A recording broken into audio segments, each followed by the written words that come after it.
Franck Ferrand sur Europe 1, au cœur de l'histoire. Il y a exactement un siècle, en 1913, paraissait chez Armand Collin un manuel d'histoire promis un grand avenir. L'histoire de France de la Gaule à nos jours d'Ernest Lavis. Franck Ferrand et son invité célèbrent aujourd'hui ce fringant centenaire. Bonjour Franck. Bonjour Céline, bonjour à tous. Mon invité, c'est Dimitri Casali, un habitué de ce micro qui se bat depuis des années pour que l'on change la manière d'enseigner l'histoire en France et que l'on restaure ce qu'on appelle le roman national, ce qui ne fait évidemment pas plaisir à tout le monde. Sa réédition du manuel centenaire de Lavis, qu'il prolonge dans le même esprit jusqu'à notre époque, est en même temps, disons-le, un manifeste en faveur du réapprentissage de l'histoire de France. Et n'oublions pas votre retour aux origines de la fin de l'émission. Nouveau rendez-vous, Franck. Il y sera également question de la rentrée. Et oui, mais alors cette fois moins de la rentrée scolaire que de la rentrée politique et sociale, puisque nous évoquerons la retraite. De quand date cette notion et quel en a été le contenu au fil des générations? En attendant, je vous propose d'aller nous immiscer dans une classe de cette école républicaine qu'avait voulu Jules Ferry. Il y a 100 ans exactement qu'est née sous la plume de Péguy l'expression hussard noir de la République pour désigner cette armée d'instituteurs qui transforma la France.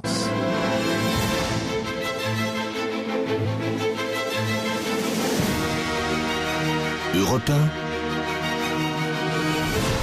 1, au cœur de l'histoire. Franck Ferrand.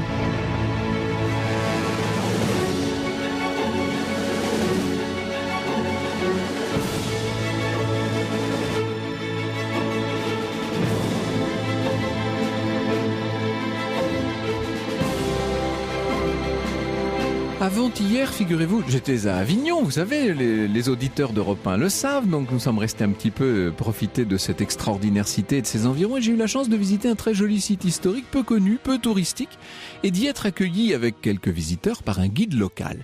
Un petit monsieur retraité, très digne, dont je ne sais rien de précis, pour tout vous dire, je suis trop discret. Simplement deux choses. La première, je l'ai deviné tout seul, ce monsieur était visiblement issu d'un milieu très simple, du peuple, comme on disait autrefois. La seconde, c'est qu'il s'exprime dans un français châtié, précis, savoureux, en un mot, magnifique. Et je me suis dit, ça, ce sera l'introduction de mon émission de lundi, car voici le pur, voici le beau produit de l'école républicaine. Aujourd'hui, nous allons la redécouvrir, cette école. Nous laisserons de côté les collèges et les lycées pour cette fois, et nous allons nous intéresser au cycle primaire, si vous le voulez. Je vous propose de revenir sur ce modèle scolaire si efficace, si exemplaire, qui a été celui des années, on va dire 1880-1960 environ. Elle était tellement forte et tellement structurante, cette école de la belle époque. C'est tout un univers. On pense, bien entendu, vous savez, le tableau noir, un peu lourd, un peu intimidant, les blouses, bien entendu, les porte-plumes, les pupitres avec des trous pour les encriers, les cahiers à ligne pour la belle écriture ronde avec pleins et déliés, s'il vous plaît, et puis les devises de moralité, chaque jour différentes au tableau, les bons points, les prix d'honneur pour les bons élèves, le poil crépitant et le bonnet d'âne pour les moins bons.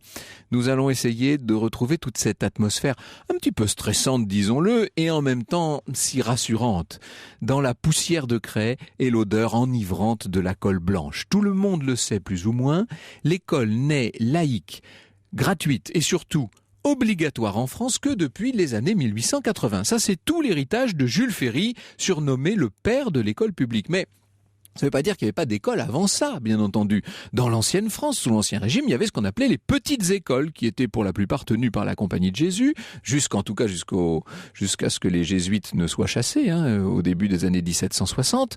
Sous la Révolution, les plus enragés ont déjà l'idée de retirer à l'enseignement scolaire cette dimension religieuse. C'est à ce moment-là qu'on invente le terme d'instituteur pour remplacer le vieux terme de maître d'école, tout simplement. Mais sous le Directoire, la loi d'Aunoux, on est là le 3 Brumaire en 4, maintient la liberté de l'enseignement tout en confiant à l'État le soin d'organiser un service d'instruction publique. Et c'est Napoléon qui va évidemment, j'allais dire comme d'habitude, créer le corps enseignant en tant que tel. Sous la monarchie de Juillet, le grand Guizot, j'allais dire notre père à tous, en tout cas l'un des grands historiens fondateurs de l'histoire de France, conçu comme un vaste récit, Guizot organise une véritable école d'État Et c'est la première fois, on est en 1833, au début du règne de Louis-Philippe, c'est la première fois qu'on va donner des salaires aux instituteurs, des appointements, devrais-je dire. Cette école porte essentiellement sur les premières années, c'est surtout une école primaire. On ouvre un peu partout dans le royaume des écoles de garçons.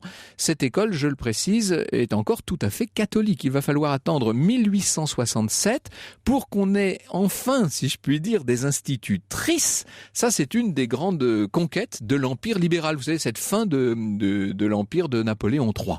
N'oublions pas le comte Alfred de Falloux, sous la Deuxième République. Donc là, on est en 49-50.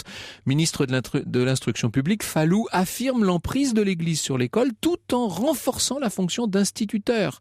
Puisque à partir de ce moment-là, celui qu'on appelle l'instituteur n'a pas le droit d'exercer une autre profession. Ils doivent se consacrer à ce métier.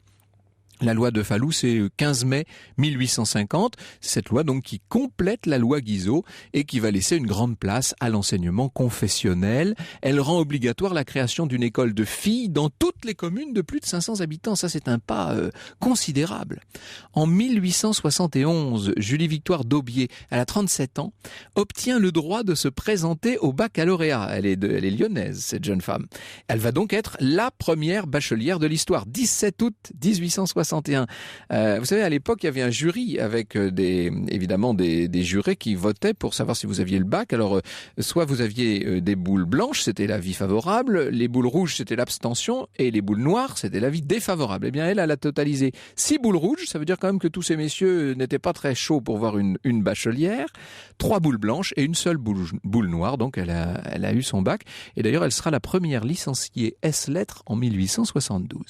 À cette époque, disons-le, l'école est encore payante, facultative, souvent mal équipée, très empreinte donc d'un aspect confessionnel, religieux, et sous la tutelle de municipalités qui s'en occupent plus ou moins selon les maires et selon les conseils municipaux.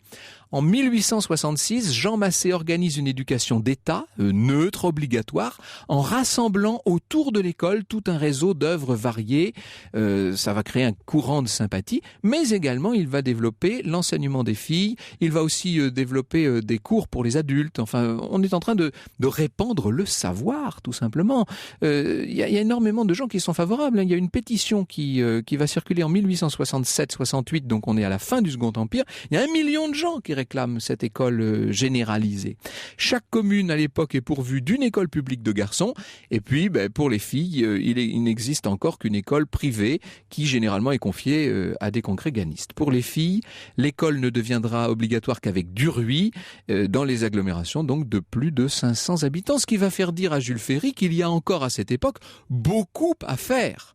En 1870, alors qu'il est le maire de Paris assiégé, les Prussiens sont entrés, ils font le siège de Paris, Jules Ferry déclare à la salle Molière, je le cite, « Je me suis fait un serment entre toutes les nécessités du temps présent, entre tous les problèmes, d'en choisir un auquel je consacrerai tout ce que j'ai d'âme, de puissance morale et physique, et c'est l'éducation du peuple. » À partir de là, on peut dire que c'est le début de cette grande aventure, de cette école publique, laïque et obligatoire. Ça va être le grand retour en force de nos hussards noirs, de nos maîtres d'école. Encore de vous. Et on a bien évidemment reconnu Bourvil. Bonjour, monsieur le maître d'école. Parlons de ce Jules Ferry et voyons un peu à qui nous avons affaire. Il est né en 1832 dans les Vosges, à Saint-Dié. Il mourra au printemps 1893 à Paris. Donc, vous voyez qu'il est mort finalement assez jeune, à 61 ans. J'imagine qu'une grande partie d'entre vous avait à l'esprit l'image, le visage de Jules Ferry, cette face triste, avec ses énormes favoris qui lui dévoraient les joues. C'est un grand bourgeois, Jules Ferry, un homme assez peu communicatif. Du reste, Alain Savary, qui au moment de l'alternance en 1980 était ministre de l'Éducation nationale, dira « C'était un homme de liberté, il n'était pas un socialiste mais un républicain, un humaniste convaincu. » Ça, c'est vrai que le terme d'humaniste lui va parfaitement et comme un gant. Il était par ailleurs franc-maçon convaincu, comme la quasi-totalité du personnel politique de cette époque. Sa femme était alsacienne, du reste elle la fera traiter de prussienne assez souvent, il y a eu beaucoup de malentendus à cette époque. Jules Ferry sera plusieurs fois ministre de l'Instruction publique, comme on l'ont dit. À l'époque, on est ministre de l'Instruction publique et des Beaux-Arts, d'ailleurs. Il sera aussi plusieurs fois président du Conseil, parce que à l'époque, ce n'est pas une tâche à temps plein. On est président du Conseil en même temps qu'on exerce un mandat ministériel. Il est rédacteur au journal Le Temps, où il va constamment condamner l'extrémisme. Disons que Jules Ferry est un homme modéré par essence, et il n'a pas grand-chose pour être populaire. Il sera d'ailleurs souvent haï, vilipendé, ridiculisé même. Il dira « J'ai souffert plus qu'il ne m'a plu de le montrer ». C'est un homme qui, dans tous les grands combats de son temps, ne va pas hésiter à affronter l'opinion publique. Notamment, il va combattre le général Boulanger, vous savez, cet ultranationaliste de la fin du 19e siècle.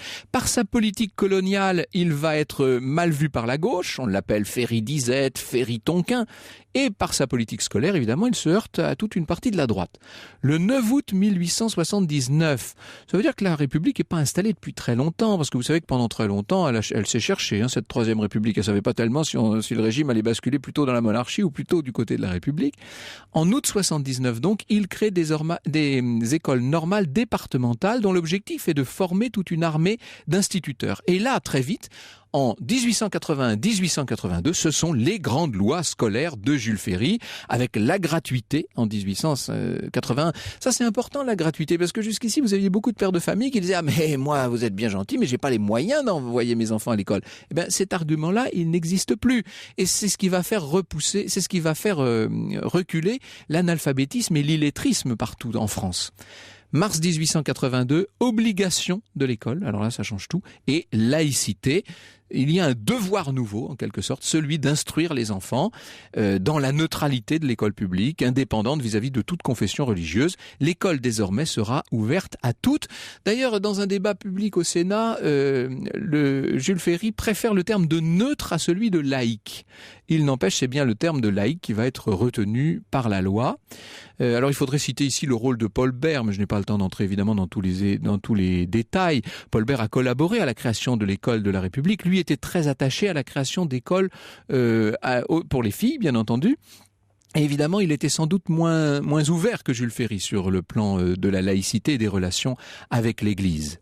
La laïcité du personnel, notamment, entre dans la loi en octobre 1886 sous son influence. Cette loi, cette laïcité, restera la charte de l'enseignement primaire. On a envie de dire à jamais, mais particulièrement pour cette école qui nous intéresse aujourd'hui, dans le détail de laquelle nous allons entrer, cette école d'avant 1914. On est à une époque où le parcours scolaire est beaucoup plus court, mais beaucoup plus intense qu'aujourd'hui, et où il doit être sanctionné par un diplôme. Ce diplôme, ce sera évidemment le certificat d'études. Nous y revenons dans un instant. Europe 1, 14h, 15h. Au cœur de l'histoire. Franck Ferrand.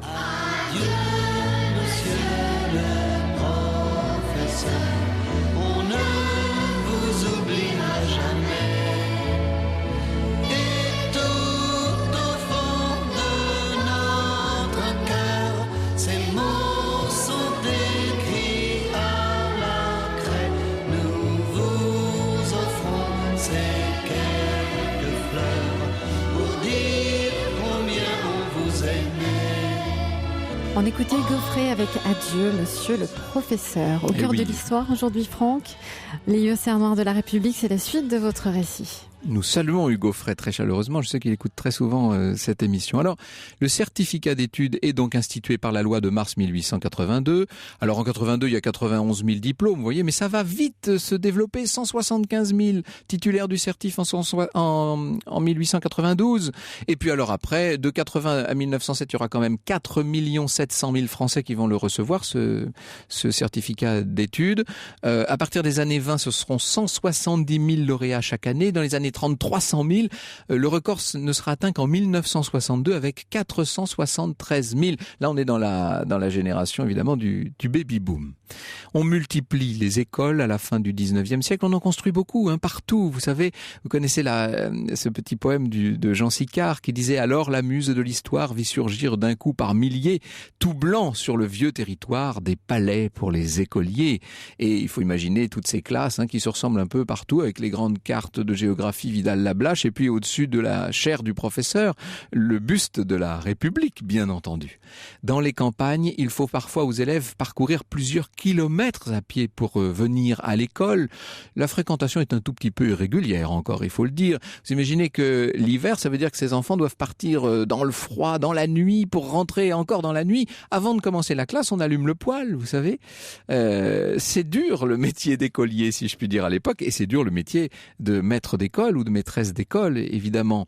Le repas de midi était généralement formé de tartines qu'on mangeait dans le couloir de l'école, le plus près possible du poêle, justement.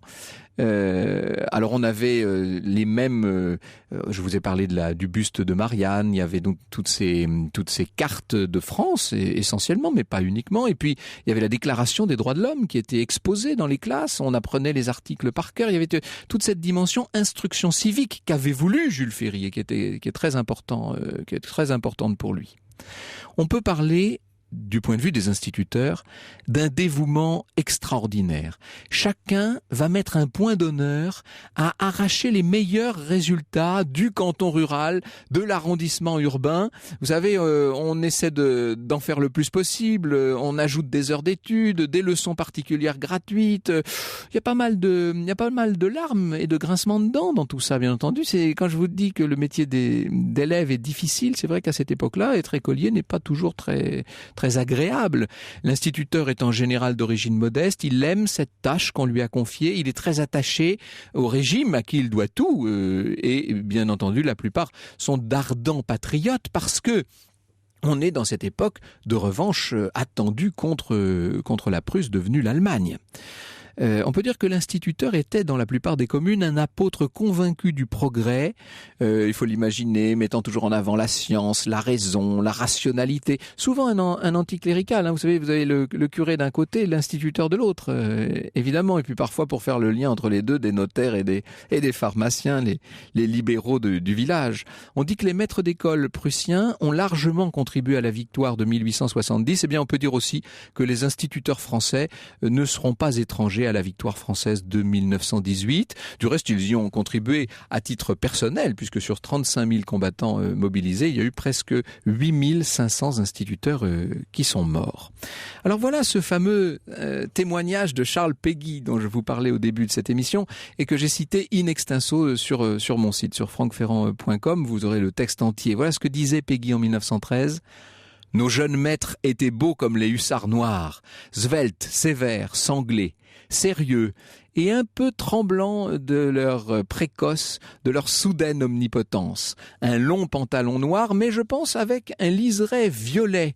Le violet n'est pas seulement la couleur des évêques, il est aussi la couleur de l'enseignement primaire. Un gilet noir, une longue redingote noire, bien droite, bien tombante, mais 2 croisements de palmes violettes au revers. Cet uniforme civil était une sorte d'uniforme militaire, encore plus sévère, encore plus militaire, étant un uniforme civique.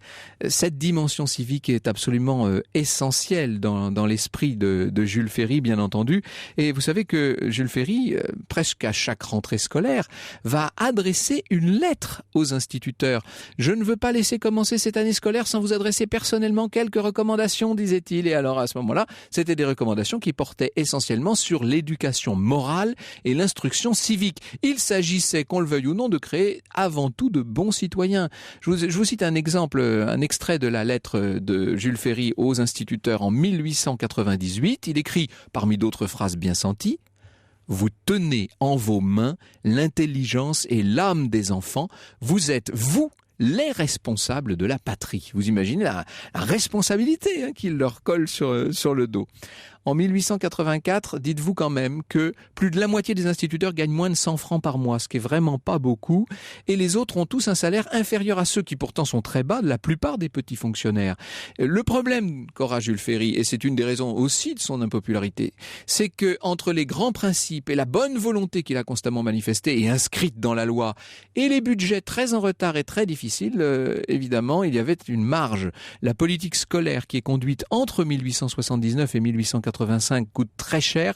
Le budget annuel de l'instruction publique doit faire face à une augmentation considérable du nombre d'écoles, je vous dis qu'on en construit partout, et puis bien sûr du nombre d'enseignants.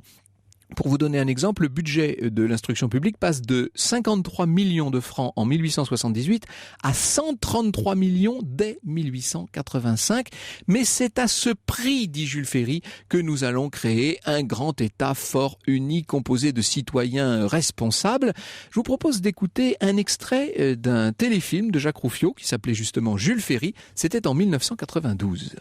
La République. Vous n'avez que ce mot à la bouche, monsieur Ferry. Mais elle fera quoi pour nous, ici, au Thio, votre République? La République, c'est la propriété de votre terre, la paix, le calme.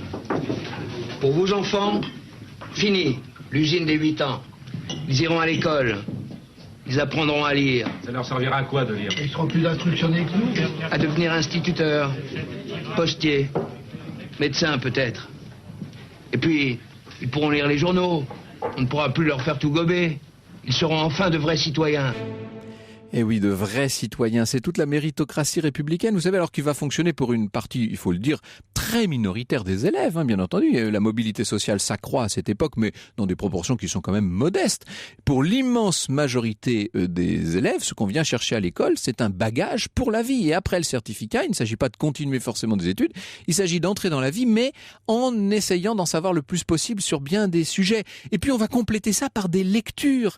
Ça, c'est tout l'aspect, j'ai envie de dire, c'est la face cachée de cette école communale, de cette communale comme on l'appelait, c'est qu'elle va amener chez les élèves le goût de la lecture, et que peu à peu on va voir un certain nombre de titres devenir de véritables best-sellers de l'époque. Je pense à l'ouvrage écrit par Raphaël Perrier qui s'appelait L'école du citoyen, par exemple. Le but est de faire en quelque sorte de prolonger l'école par des lectures instructives en particulier. Alors évidemment, ces lectures instructives, elles sont aussi orientées dans ce but de la revanche, dans ce but d'une plus grande France, en quelque sorte. Il faut le dire, ça aussi. Le grand manuel de lecture de l'époque, ce sera bien sûr Le Tour de la France par 2 enfants, un manuel de lecture scolaire d'Augustine Fouillé, écrit sous le pseudonyme de G. Bruno. Ce manuel décrit à travers la France tout le périple de 2 petits Lorrains de Phalsbourg, André et Julien Volden, qui donc vont circuler à travers la France. Dites-vous qu'entre 1800... Et alors, à mesure qu'ils découvrent les villes, ils découvrent les métiers, les savoirs, les traditions, enfin, c'est vraiment très instructif à tout point de vue. Entre 1877 et 1914, ce sont quelques 400 éditions de ce livre qui vont paraître avec quelques 6 millions d'exemplaires vendus. Cette école que nous venons de décrire à grands traits était, malgré ses défauts, bien adaptée à son temps. Elle donnait un enseignement solide, charpenté, qui avait une âme, qui était dispensée par des maîtres qui avaient véritablement foi dans leur mission, même si c'était parfois au prix de quelques mythes. C'est vrai qu'on nous apprenait parfois à l'école des choses un peu étranges. Qui a eu cette idée folle un jour d'inventer l'école? Qui a eu cette idée folle un jour d'inventer l'école? C'est ce sacré Charlemagne, sacré Charlemagne. La toute jeune France Gall à l'époque, c'était sacré Charlemagne. Alors évidemment, vous me permettrez d'accorder un intérêt tout particulier à l'enseignement de l'histoire dans cette affaire. Voici ce qu'écrit Dimitri Casali dans l'introduction de sa version complète et actualisée du Petit Lavis. Une place demeure pour une histoire rigoureuse mais accessible, dit-il. Une histoire qui s'intéresse encore aux grands personnages, aux événements et aux hommes. C'est une histoire fondée sur le récit, le plaisir de la découverte et de la lecture. En ajoutant la radio, ce serait exactement le programme d'Au cœur de l'histoire. Franck Ferrand, 14h, 15h sur Europe 1. C'est demain la rentrée, Franck, Oui. et nous avons une émission, on peut le dire, plutôt scolaire aujourd'hui. Oui, une rentrée, vous imaginez, qui concerne 12 200 000 élèves demain et 842 000 enseignants avec la création de 7 000 nouveaux postes. Là. Il y a pas mal de nouveautés cette année sur les rythmes scolaires, la lutte contre l'échec scolaire, etc. On va pas entrer, nous, aujourd'hui, dans ces histoires-là, puisque nous faisons une émission d'histoire.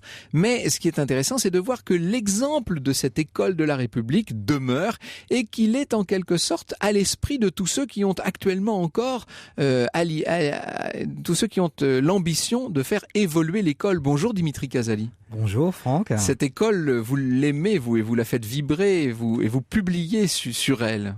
Il faut dire que l'école de la République française fut un modèle qui fut copié dans le monde entier. Et je pèse bien mes mots, puisque même au Japon, il y a eu des études sur l'école républicaine France. Et qui l'a fondée? Donc vous l'avez dit, Jules Ferry, bien sûr, mais aussi des maîtres à penser tels que Ernest Lavis, le grand historien de la Troisième République, qui a écrit ce fameux manuel Petit Lavis, qui a formé des générations et des générations de petits Français et qui leur a inculqué cet amour de la France et qui leur a expliqué l'histoire de leurs ancêtres. Alors ce manuel, je l'ai entre les mains, publié par Armand Collin, publié, republié, 1913, c'est le deuxième grand manuel de Lavis, et puis qui sera republié au tout début de la guerre en 40. Oui, il y a des millions et des millions d'exemplaires, jusque dans les années 50, fin 50. C'est le manuel, en fait, de nos grands-pères et de nos arrière-grands-pères, et il n'y a qu'à interroger nos grands anciens et vous verrez le niveau de connaissance de nos grands-pères et de nos grands-parents. C'est ça qui est incroyable, parce que si j'ai bien compris, dites-moi si j'ai bien compris, Dimitri, mais c'est un manuel qui est destiné aux classes primaires. Primaires, mais déjà... Alors, bon, j'ai moi l'honneur le manuel s'arrêtait en 1939. Armand Collin m'a proposé de faire la suite. J'ai fait 1939-2012 et c'est vrai que ce manuel était d'une clarté, d'une richesse, était équilibré et surtout expliquait correctement toutes 2000 ans d'histoire, comme si un lien charnel reliait tous les Français entre eux et leur donnait envie de continuer ce lien. C'est-à-dire, il fallait avant tout former des bons citoyens, fiers de leur pays, en leur expliquant ce qu'il avait fallu de sang, de sueur et de larmes pour créer la France. Et ensuite, à partir de toutes ces origines complexes, évidemment. Et le devoir de ces hussards noirs de la République était avant tout de faire aimer leur pays aux petits élèves et surtout de leur donner le sens des devoirs et le sens de la citoyenneté. L'exergue du livre résume l'ensemble de la démarche. L'histoire ne s'apprend pas par cœur, elle s'apprend par le cœur. Oui, bien sûr, parce que Lavis, et malheureusement, on le traite de chantre du roman national. Alors peut-être qu'effectivement, c'était un roman national puisqu'il était pétri de récits et d'anecdotes. En ce sens, c'est vrai. Mais nous sommes passés d'un roman national à un roman noir de l'histoire de France. Ouvrez les manuels d'aujourd'hui et vous verrez la différence. Alors que là, Lavis fait appel au sentiment, à l'émotion, c'est-à-dire que cette histoire, il s'agit de chair et de sang. Comme il dit, il s'agit de la chair de notre chair et du sang de notre sang. C'est-à-dire que quand il fait parler Jeanne d'Arc, par exemple, il dit Jeanne d'Arc a redonné courage à Charles VII parce que cette petite paysanne avait compris que la France était un vieux pays et elle lui a parlé de Saint-Louis et de Charlemagne parce que cette fille du peuple savait que la France avait été grande. Et c'est magnifique. Voilà, c'est comme ça qu'on donne. Et ensuite, il donne des exemples. Moi-même, quand je parle du maréchal Pétain, j'ai expliqué qu'il avait 86 ans quand il prend quand il est nommé chef de l'État français, et que 86 ans, c'est un naufrage, comme a dit. La vieillesse, c'est un grand naufrage. La vieillesse est un naufrage. À ce propos, du reste. Voilà. Il faut dire aussi que si Lavis s'appuie sur un certain nombre d'émotions et d'expressions fortes, il n'oublie pas l'image qui joue un rôle important dans le manuel. Bien sûr, il avait compris qu'une image vaut 1000 mots. Et ces gravures, puisqu'il y a plus de 185 gravures dans cet ouvrage, et nous avons continué avec l'illustrateur Olivier Nadel à faire vraiment parler les symboles de cette histoire de France, c'est à partir des images qu'on frappe l'inconscient des élèves.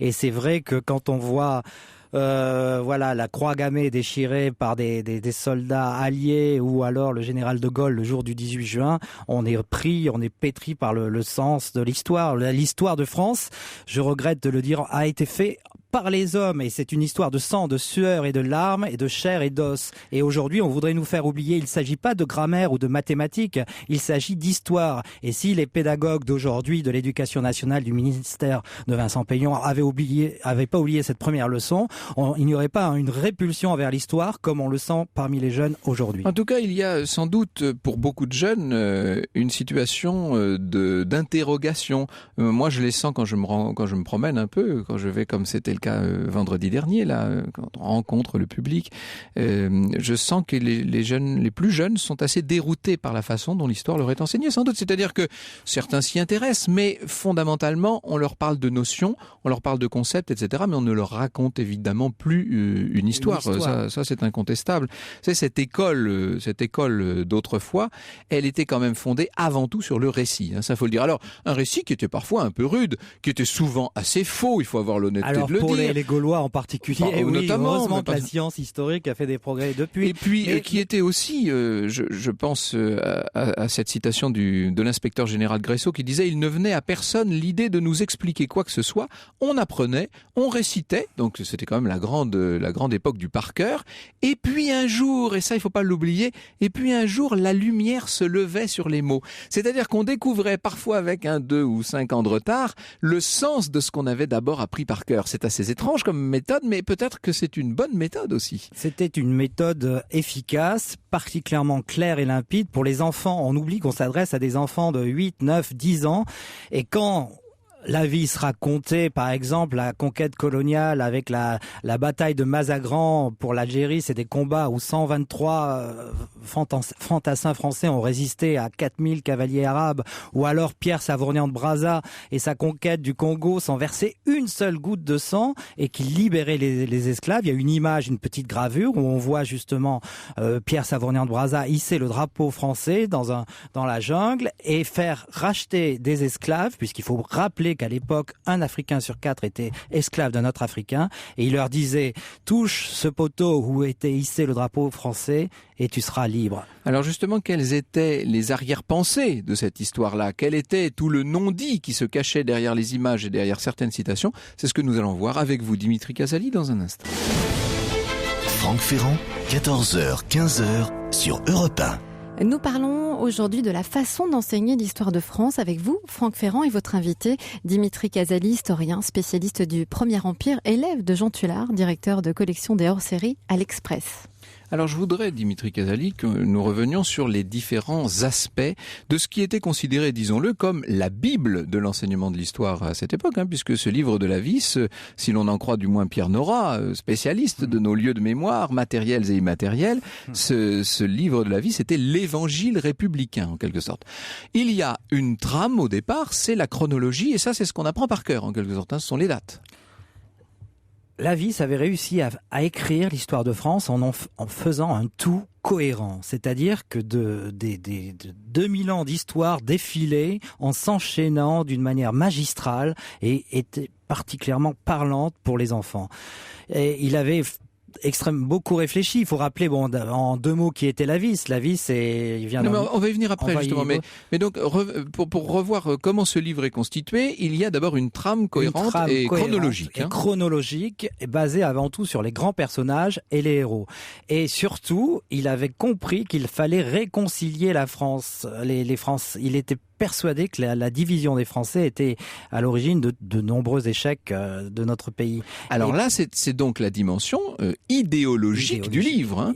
C'est-à-dire que après la chronologie, on peut dire qu'il y a une certaine romantisation de l'histoire de France, c'est-à-dire qu'on raconte quelques belles histoires, mais ces histoires, on ne les choisit pas au hasard et on ne les raconte pas n'importe comment. Il y a, qu'on le veuille ou non, une intention chez l'auteur. Alors cette intention, c'est une intention d'abord effectivement de cohésion sociale. De cohésion et de réconciliation, puisque donc Ernest Lavis a vécu la défaite de 1870 comme une humiliation suprême, le grand malheur éternel, et il est parti en Allemagne étudier pourquoi l'Allemagne avait vaincu la France. Il est revenu avec cette conviction qu'il fallait réconcilier, gommer les divisions profondes à l'intérieur du pays, et il a créé ce manuel Lavis qui donnait le goût de l'histoire, bien sûr, et qui était surtout qui pouvait être repris aussi bien dans les écoles libres catholiques que dans les écoles laïques publiques. C'est-à-dire que c'est un manuel extrêmement équilibré, contrairement aux manuels d'aujourd'hui qui sont à charge contre l'histoire de France. Le manuel de Lavis faisait la part belle à la fois effectivement à la dimension chrétienne de la France et surtout à la dimension républicaine de la France. Mais quand vous dites qu'aujourd'hui les manuels sont à charge, est-ce que tout simplement ils ne sont pas un peu plus critiques? Parce que ce qui frappe lorsqu'on lit Lavis, c'est qu'il n'y a pas de critique justement, il n'y a pas de recul. On est dans une belle histoire qui serait sans ombre. Ce qu'on apprend aux enfants d'aujourd'hui, et d'ailleurs les manuels en question ne s'adressent pas spécialement aux classes primaires, mais à des enfants un petit peu plus âgés, c'est justement à douter, à comparer et à critiquer. Ça fait partie aussi de l'enseignement. Bien sûr, tout à fait raison, parce que par exemple, il a ses têtes noires. Louis XV, pour Lavis, c'est vraiment le souverain feignant et libidineux par excellence, alors qu'effectivement, les dernières études scientifiques historiques ont montré que Louis XV n'était pas du tout ce souverain auquel on a cru. Mais par-delà, justement, il a, même pour l'empereur Napoléon Ier, il dit bien qu'il y a deux faces en lui. Il y a cette ascension absolument extraordinaire, et puis après, le côté sombre de l'empereur.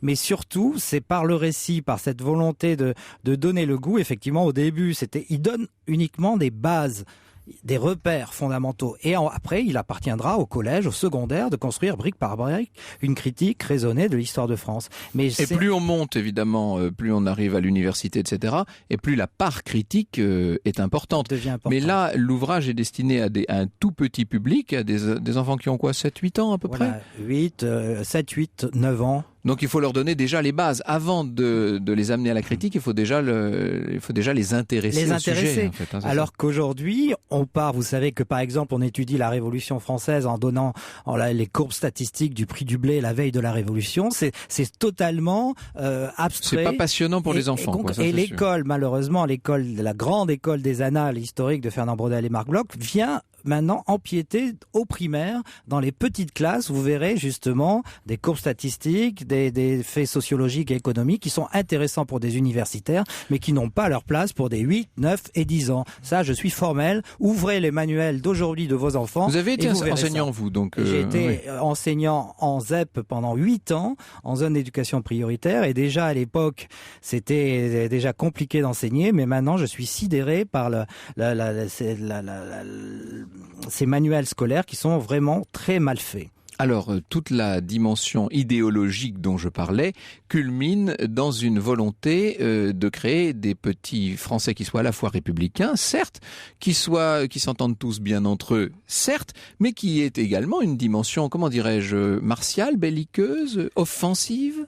Oui, effectivement, nous sommes quand même à la veille du grand conflit. On est en 1913, mondial. Nous sommes en 1913, la première, la sortie officielle de notre livre, Lavis, et date de 1913. Et effectivement, il y a cette dimension de chanter avant tout aussi les gloires militaires de la France. On parle dans un continuum de Vercingétorix à Saint-Louis jusqu'en passant par effectivement Louis XIV et Napoléon. Ce sont leurs victoires militaires qui sont quand même mises en exergue, contrairement à aujourd'hui où cet aspect militaire est strictement gommé.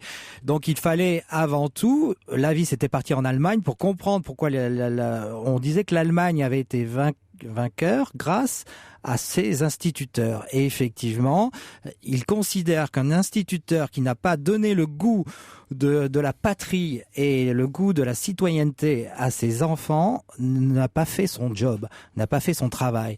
Et ça, aujourd'hui, on pourrait en prendre de la graine parce que c'est un peu ce que j'ai mis en exergue. En fait, il faut dire que cet Ernest Lavis, quand même, il savait de quoi il parlait. Il avait été le précepteur du prince impérial, du fils de Napoléon III, mais il avait rallié la République dès les débuts de la République, et il va vouloir créer une France qui soit un peu, en quelque sorte, une France de réconciliation, un peu dans le projet qu'avait Guizot, lui, sous la monarchie de Juillet, finalement. Tout à fait. Il a vécu ce drame personnel. Il était engagé dans l'armée, il avait 29 ans, et il n'a pas compris comment ce grand pays, qui était la grande nation, comme on disait alors, il faut voir, avait pu être éliminé en moins d'un an.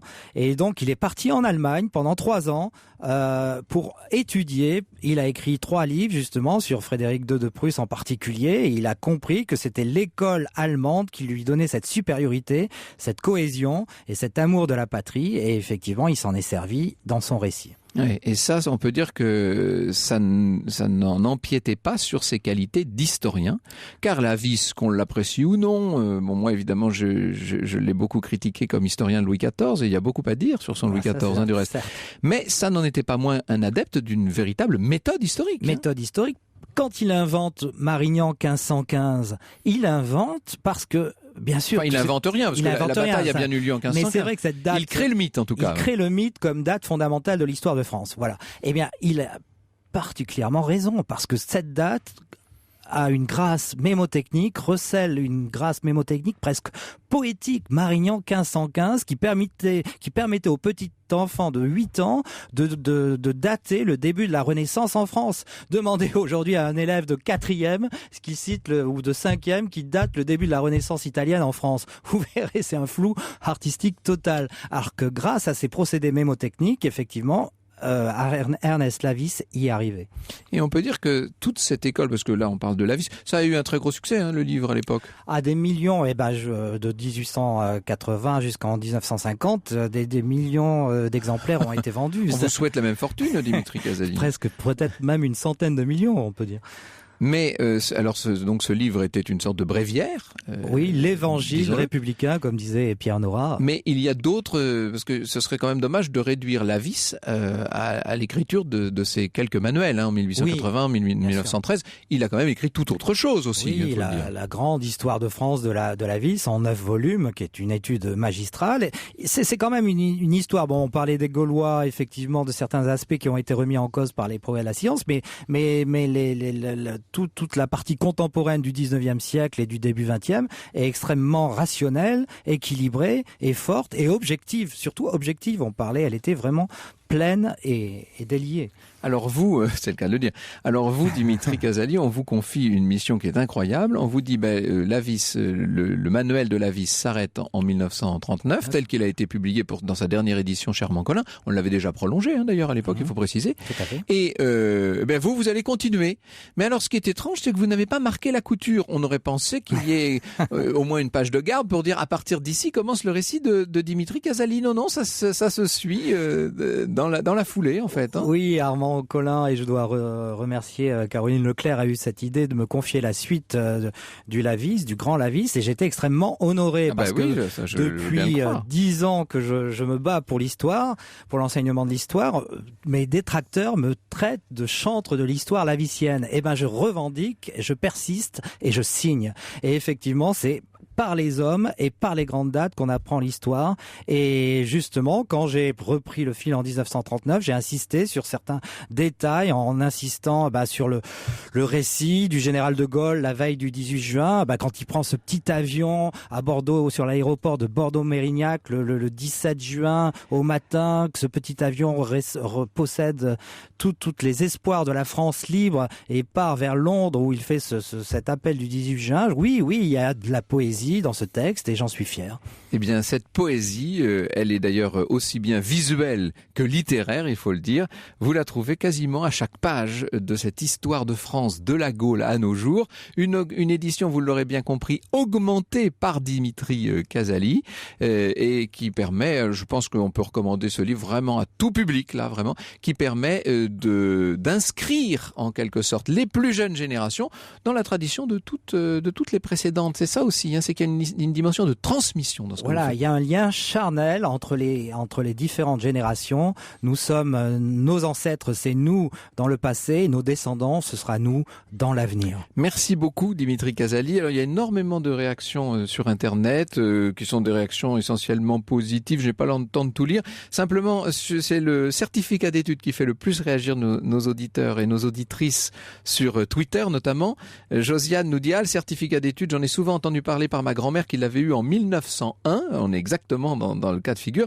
Marguerite dit, moi aussi je l'ai, certificat, bien que né en 1974. Et elle ajoute, je me souviens de l'épreuve de chant, l'examinateur m'a mis 20 pour que j'arrête de chanter. Dans un tout petit instant, Franck, notre nouveau rendez-vous, celui des 5 dernières minutes, et vous allez nous parler de la retraite. Et oui, on va revenir sur les origines de cette notion de retraite dont on parle tellement pendant cette rentrée sociale cette fois. Europe 1, au cœur de l'histoire. 14h, 15h, Franck Ferrand. Et c'est l'heure de notre nouveau rendez-vous, celui qu'on a chaque fin d'émission. Franck, à présent, votre retour aux origines. Vous nous parlez de la retraite aujourd'hui. Oui, les origines de la retraite en quelque sorte. Vous savez que on peut dire que c'est la grande réforme la plus délicate sans doute de cette rentrée sociale de septembre 2013. Eh bien, cette retraite, elle existe en vérité depuis très longtemps dans le secteur public. Et c'est ce qu'il faut bien distinguer. Je pense que pour comprendre d'où ça vient, cette notion de retraite, il faut bien comprendre que d'abord, ça ne concerne que les fonctionnaires et pendant très longtemps. Alors, dès 1671, Louis XIV avait fait bâtir, vous savez, pour les anciens combattants, cet hôtel des Invalides, bien entendu. Et 2 ans plus tard, Colbert institue une pension de retraite pour les marins. Cette idée de la retraite permettait de mieux recruter, de fidéliser les meilleurs marins militaires. On leur disait, vous servirez un certain temps sur les bateaux de la Royale, et puis quand vous aurez fait votre temps, vous aurez une pension pour le restant de vos jours. Vous imaginez, c'était totalement incroyable à l'époque. La première loi sur les pensions militaires, elle date de 1831. On est sous Louis-Philippe. Mais déjà, il y avait un certain nombre de corps, des personnels très particuliers de l'État qui bénéficiaient de pensions. C'était le cas notamment des personnels de la Banque de France dès 1808, de la Comédie Française aussi, par exemple. Mais vous voyez, au début, c'était vraiment, tout ça était au compte-gouttes. Et puis, en 1853, c'est la grande loi sur les pensions civiles des agents de l'État, donc des fonctionnaires. À partir de l'âge de 60 ans, à condition que les fonctionnaires en question aient servi pendant au moins 38 ans, eh bien, on leur versait donc cette pension. Et puis ensuite, on va même inventer la possibilité de reverser une partie de la pension, un tiers à l'époque, à la veuve, les fameuses pensions de réversion. Tout ça naît sous le Second Empire, au milieu du 19e siècle. Ça ne s'étendra que tard à d'autres secteurs. Ce seront les métiers pénibles, bien entendu, qui vont avoir les premières vraies retraites. La loi sur le régime de retraite des mineurs, par exemple, c'est 1894. Celle pour les cheminots, c'est 1909, vous voyez. Et en 1928, on crée le régime de retraite des ouvriers de l'État. On est toujours dans le vaste secteur public, même si c'est un secteur public productif. Faut pas oublier qu'à l'époque, d'ailleurs, la retraite est à partir de 60 ans, on n'en profite pas très longtemps parce que l'expérience de vie n'a rien à voir avec aujourd'hui. Pour vous donner une idée, là je fais une parenthèse, en 1900 on comptait une centaine de centenaires dans toute la France. En 1950 il y en avait 200. En 1990 près de 4000 et aujourd'hui on est à près de 20 000. Et on prévoit qu'en 2050 il y aura 140 000 centenaires en France. Bon, vous voyez, donc ça change. Bon. Les retraites du secteur privé, elles vont arriver plus tard. 1850, alors là, c'était le tout début des caisses nationales de retraite vieillesse, mais c'était tout à fait personnel, c'était tout à fait volontaire, bien entendu.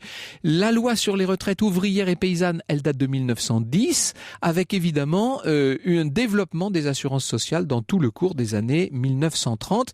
L'allocation aux vieux travailleurs salariés, elle n'arrive que pendant l'occupation, c'est sous le régime de Vichy en 1941. On est encore dans un régime général extrêmement faible. Le système général de retraite par répartition, tel que nous le connaissons, il naîtra, vous le savez, à la Libération. C'est le ministre de la Sécurité sociale de l'époque, Alexandre Parodi, qui a été chargé de mettre en application tout ce programme très audacieux du Comité national de la résistance. Mais ça, c'est une histoire déjà nettement plus récente et qui nous entraînerait nettement plus loin. Bonjour Elena Morna. Bonjour Franck, bonjour à tous. Alors aujourd'hui avec les experts européens, on va un peu plus loin que la retraite. On va au-delà de la retraite. Nous allons parler des querelles d'héritiers. Ah bon, je pensais que vous alliez parler des obsèques, mais vous allez encore plus loin. Non, on va encore plus loin. Et justement, c'est un sujet en général qui passionne et qui déchire. Comment ça s'est passé près de chez vous? Ça nous intéresse, surtout comment vous avez pu surmonter ces querelles ou pas. Nous, on a des réponses avec les experts. On attend vos questions, vos témoignages. C'est le 39 21, 34 centimes d'euros la minute ou sur europe1.fr. Franck. Merci beaucoup Elena Morna. Je rappelle donc le titre de l'ouvrage d'Ernest Lavis, revu et corrigé et augmenté par Dimitri Casali, l'histoire de France de la Gaule à nos jours. C'est chez Armand Collin qui est l'éditeur d'origine de ce beau manuel. Nous nous retrouvons demain Céline. Avec grand plaisir Franck, à demain. Franck Ferrand, 14h, 15h sur Europe 1, sur Europe 1, sur Europe 1, sur Europe 1, sur Europe 1, sur Europe 1, sur Europe 1, sur Europe 1, sur Europe 1, sur Europe 1.